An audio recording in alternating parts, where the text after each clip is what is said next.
ఆంధ్రప్రదేశ్ లో మత్స్యకారులకు రాష్ట్ర ప్రభుత్వం భారీ శుభవార్త చెప్పింది. ఏపీ మత్స్యకార భరోసా పథకం కింద అర్హులైన మత్స్యకారుల ఖాతాల్లో త్వరలోనే ఆర్థిక సాయం జమ చేయడానికి ప్రభుత్వం సిద్ధమవుతోంది. ఈ పథకం ద్వారా ఎవరికి డబ్బులు వస్తాయి, ఎంత వస్తుంది, ఎలాంటి డాక్యుమెంట్స్ అవసరం, డబ్బులు రావాలంటే తప్పనిసరిగా చేయాల్సిన పనులేంటి అన్న పూర్తి వివరాలు ఈ వీడియోలో క్లియర్ గా తెలుసుకుందాం. కాబట్టి వీడియోను చివరి వరకు తప్పకుండా చూడండి. ఫ్రెండ్స్, రాష్ట్ర ప్రభుత్వం అమలు చేస్తున్న మత్స్యకార భరోసా పథకం ప్రధాన ఉద్దేశం వేట నిషేధ కాలంలో ఉపాధి కోల్పోయే మత్స్యకార కుటుంబాలకు ఆర్థిక సహాయం అందించడం. ముఖ్యంగా సముద్ర వేటపై ఆధారపడే కుటుంబాలకు ఈ పథకం ఎంతో ఉపయోగపడుతుంది. ఈ పథకం కింద అర్హులైన ప్రతి మత్స్యకార కుటుంబానికి ప్రభుత్వం ఆర్థిక సాయం అందిస్తుంది. వేట నిషేధ కాలంలో ఆదాయం లేక ఇబ్బందులు పడుతున్న కుటుంబాలకు ఇది పెద్ద ఊరటనిస్తుంది. ఇప్పటికే గత సంవత్సరాల్లో కూడా వేలాది కుటుంబాలు ఈ పథకం ద్వారా లబ్ధి పొందాయి. ఇప్పుడు ఈ సంవత్సరం కూడా డబ్బుల విడుదలపై ప్రభుత్వం కీలక చర్యలు ప్రారంభించింది.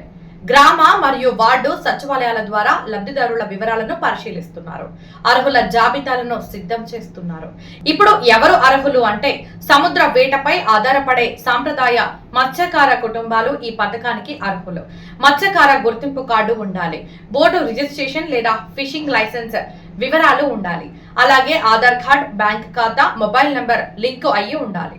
ఇక డబ్బులు రావాలంటే తప్పనిసరిగా కొన్ని విషయాలు చెక్ చేసుకోవాలి. మొదటిగా ఆధార్ సీడింగ్ పూర్తిగా ఉండాలి, బ్యాంకు ఖాతాకు NPCI మ్యాపింగ్ ఉండాలి, మొబైల్ నెంబర్ యాక్టివ్ లో ఉండాలి, సచివాలయంలో మీ వివరాలు సరిగ్గా నమోదై ఉన్నాయో లేదో చెక్ చేసుకోవాలి. ఒకవేళ మీ పేరు లిస్టులో లేకపోతే వెంటనే గ్రామ లేదా వార్డు సచివాలయాన్ని సంప్రదించాలి. అవసరమైన డాక్యుమెంట్స్ ఇచ్చి వివరాలు అప్డేట్ చేసుకోవాలి. ఫ్రెండ్స్, ప్రభుత్వం విడుదల చేసే డబ్బులు నేరుగా బ్యాంక్ ఖాతాల్లోకి DBT విధానంలో జమ అవుతాయి. కాబట్టి బ్యాంక్ అకౌంట్ యాక్టివ్ గా ఉండటం చాలా ముఖ్యంగా మత్స్యకారులు ఎవరు కూడా మధ్యవర్తులను నమ్మొద్దు. ఎవరైనా డబ్బులు ఇప్పిస్తామని మోసం చేస్తే జాగ్రత్త. ప్రభుత్వం నేరుగా అర్హుల ఖాతాల్లోనే డబ్బులు జమ చేస్తుంది. ఇక త్వరలోనే లబ్ధిదారుల ఫైనల్ లిస్ట్ విడుదలయ్యే అవకాశం ఉంది.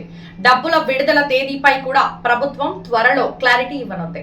కాబట్టి ప్రతి మత్స్యకార కుటుంబం తమ డాక్యుమెంట్స్ చెక్ చేసుకుని రెడీగా ఉండండి. ఈ వీడియో మీకు ఉపయోగపడితే తప్పనిసరిగా లైక్ చేయండి, మీ ఫ్రెండ్స్ కు షేర్ చేయండి. ఇంకా ఇలాంటి ప్రభుత్వ పథకాల అప్డేట్స్ కోసం మన DIR ఫోకస్ ఛానల్ ను సబ్స్క్రైబ్ చేసుకుని గంట గుర్తును ఆన్ లో పెట్టుకోండి.